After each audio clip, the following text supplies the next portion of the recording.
Drowning is a leading cause of death in children, especially those between the ages of 1 to 4. Here to share some prevention tips is Dr. Tara Smith. She's the pediatric critical care attending physician in the pediatric ICU at St. Joseph's Children's Hospital in Tampa. This is Bay Care Health Chat. I'm Cheryl Martin. Dr. Smith, great to have you on this episode. Well, thank you so much for having me.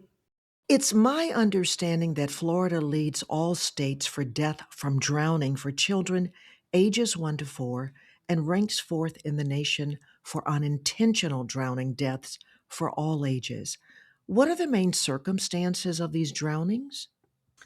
Unfortunately, that statistic is true. And the main circumstances, especially for the kids under 5 years of age, is that these children just wander away unbeknownst to the caregivers, the parents, and they get into a body of water, whether it's a pool or a pond, and they end up in the water, and it's just quick and silent, and people aren't aware that they're in there.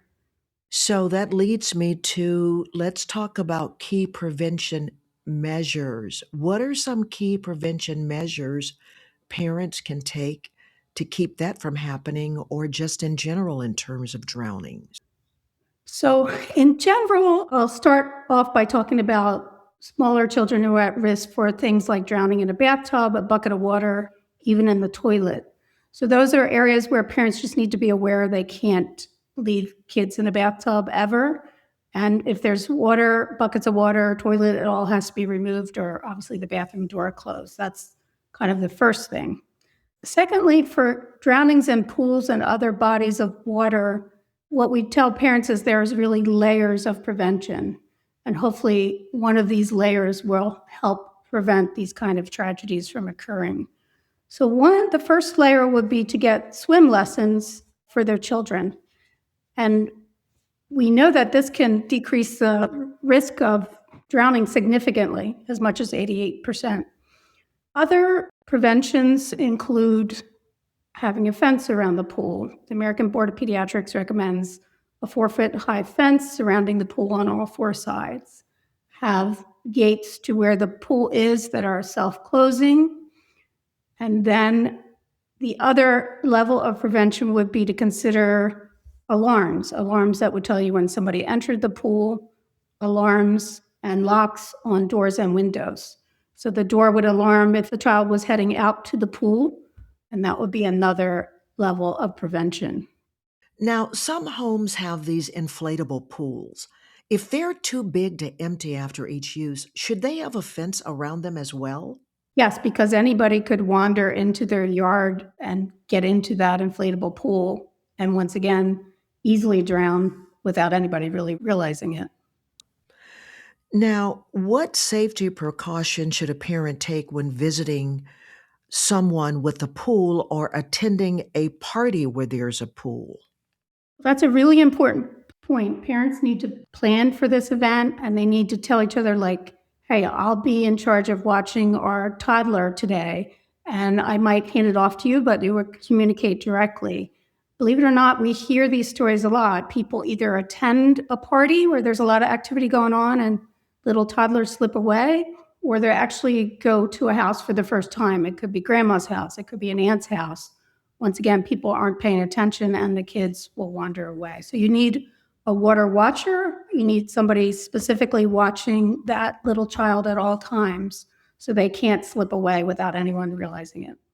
I'm glad you're talking about this because you're talking about the parents being proactive before they arrive and almost in essence having a plan and maybe talking to the host and just not assume that these things will be in place. That's correct. The parents they must take responsibility for the safety of their child, and the best way to do it is for themselves to be in charge of that safety. You mentioned swimming lessons. At what age should a child start those? So even infants start swimming lessons, but I want to make sure the parents understand that having swimming lessons doesn't prevent drowning, not to be too reassured that that's going to prevent drowning. But it's important for all kids to understand, especially for kids that can think about what they're doing, what's happening, to know that you should never swim alone, that you should never enter the water by yourself, that you should never dive into water that you don't know the depth of it. The rule would be to enter water feet first, which would prevent, spinal injuries to the cervical spine or even head trauma if they dive into a pool that's very shallow and they didn't realize it. So almost all ages can get swimming lessons and swimming safety rules. But beginning, you believe, at what age? Or does it just depend on the child? It depends on the child, it depends on the parents, but I know even little infants of 6 months of age get swimming lessons in the water and learn how to come up out of the water. I think toddlers and older kids would be more likely to benefit from those kinds of swimming lessons. When you mention those instructions to children, at what age do they comprehend those? Well, I think the sooner you learn those kinds of lessons, the more it'll be ingrained in their everyday activities. If you're a 2 and 3-year-old and instructor tells you every day, never go in the pool by yourself, you always have to be with a buddy, you always have to tell your parents if you're in the water, I think they'll begin to make that as part of their normal activity around water. So I don't think you can give that information too early. Is it true that kids with autism are at increased risk of drowning? If so, what tips do you have for parents of kids with autism or special needs? This is a very specific population of kids, and it turns out the National Autism Association has reported that kids with autism are 160 times more likely to die from drowning than the general population.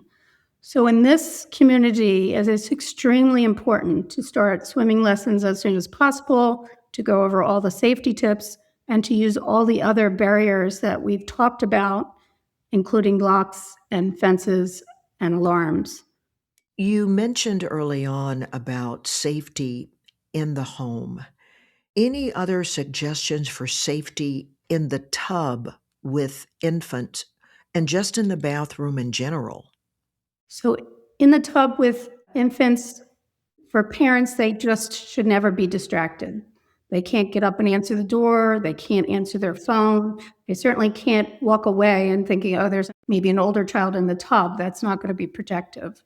And so they just have to be with the child until the bath time is over.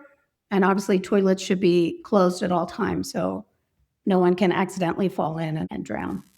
And just never, ever leaving the infant, correct? That is correct.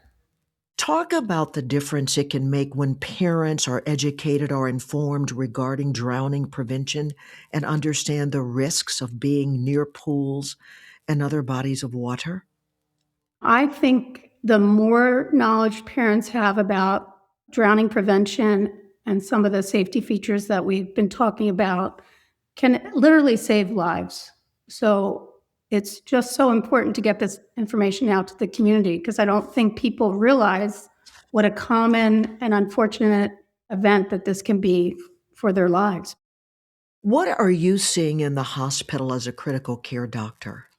So, as a critical care doctor, what we see is when the drowning happens, oftentimes the result of being submerged under a liquid, you are unable to breathe and you're unable to get oxygen to your body.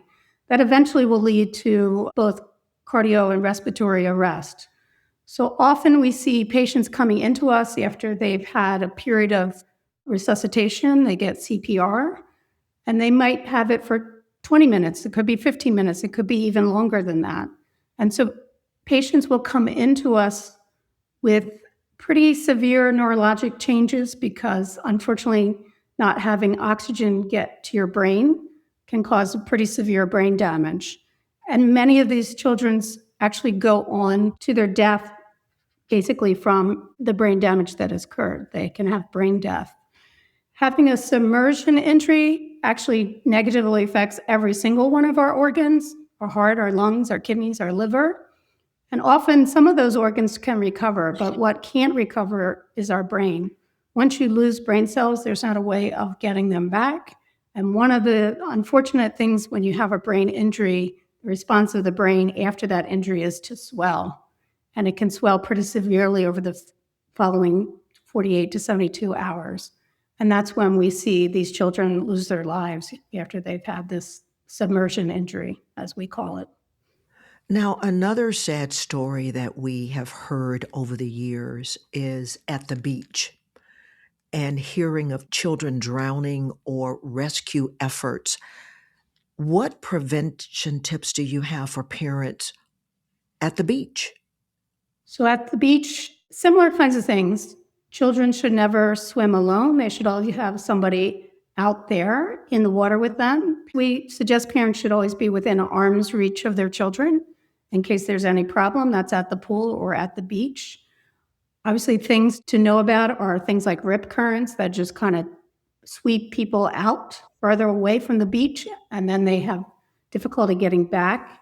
And so knowing about rip currents, knowing to try to swim parallel to the beach to try to get back in, but really parents must be near their children to try to prevent some of these issues and be aware of some of the conditions in the water for that day. Dr. Smith, anything else you'd like to add on this vital topic? The only other thing that I didn't mention as another layer of safety is that it's a good idea for parents to get CPR training. So if God forbid something horrible did happen, you'd be able to start resuscitation for your child immediately if you had to pull them out of the water. Dr. Tara Smith, thank you for sharing your tips and insights on what parents can do to keep their children from a drowning incident. Very practical and informative. Thank you. Thank you.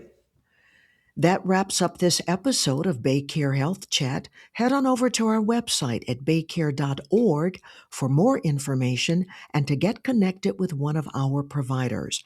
Please remember to subscribe, rate, and review this podcast and all the other Baycare podcasts. For more health tips and updates, follow us on your social channels. If you found this podcast informative, please share it on your social media and be sure to check out all the other interesting podcasts in our library. Thanks for listening.